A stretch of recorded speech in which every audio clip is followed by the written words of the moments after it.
Deadly cyclone unearths fossils of giant marine creatures that lived 80 million years ago.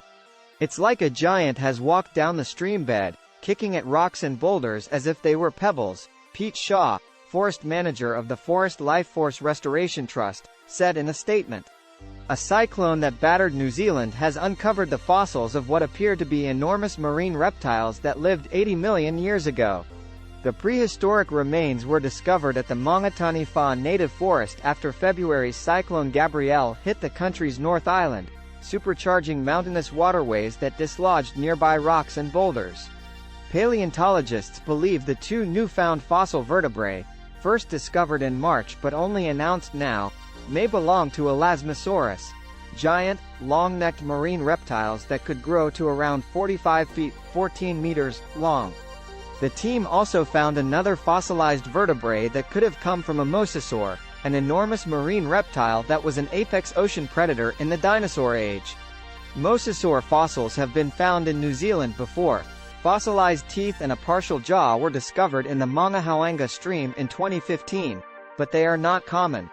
The fossils were discovered by staff and volunteers from the Forest Lifeforce Restoration Trust, a conservation initiative to protect New Zealand's native flora and fauna.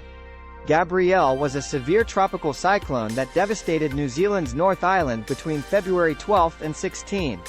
It was the deadliest cyclone to hit the country since 1968, killing 11 people. At the mountainous region where the fossils were found, streams and rivers became raging torrents, with millions of cubic feet of rainwater lifting boulders, the size of shopping trolleys, according to a statement released by the Institute of Geological and Nuclear Sciences Limited, GNS Science. It's like a giant has walked down the stream bed, kicking at rocks and boulders as if they were pebbles and turning everything over as he goes, Pete Shaw, forest manager of the Forest Lifeforce Restoration Trust, said in the statement. Maungatani Wha native forest is home to a host of fossils from the Cretaceous period, 145 million to 66 million years ago, with researchers finding the first dinosaur there in 1975. If any one place is the epicenter of New Zealand paleontology, then Maungatani Wha, and particularly the Maungahauanga stream, is probably it, Shaw said. Judging from what we found in just one morning, Gabrielle will contribute hugely to our collective knowledge about the creatures that called this place home in the depths of prehistory, Shaw added.